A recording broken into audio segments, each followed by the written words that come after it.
উফ, হায় আল্লাহ, আমার নামাজের মধ্যে এত খারাপ চিন্তা কেন আসতেছে? আল্লাহ, এত খারাপ কেন চিন্তা আসতেছে? এখন আমি কি করব? তো নামাজের মধ্যে আমাদের অনেকের অনেক আজে বাজে খারাপ চিন্তা চলে আসে। আর নামাজের মধ্যে যদি আজে বাজে খারাপ চিন্তা চলে আসে, তাহলে কি করবেন বা কি করণীয়? ভাইরে, ভিডিওর উপর ধাক্কা দিয়েন না, একটা শেয়ার করে যান।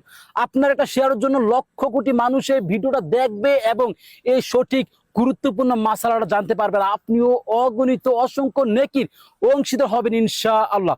তো নামাজ চলাকালীন সময় যদি আমাদের কোনো আজে বাজে খারাপ চিন্তা চলে আসে, তাহলে আমাদেরকে প্রথমে ছোট্ট একটি দোয়া পাঠ করতে হবে নামাজ অবস্থায়। দোয়াটি হচ্ছে আউযু বিল্লাহি মিনাশ শাইতানির রাজিম। অতঃপর বাম দিকে তিনবার থুতু ফেলতে হবে, যেমন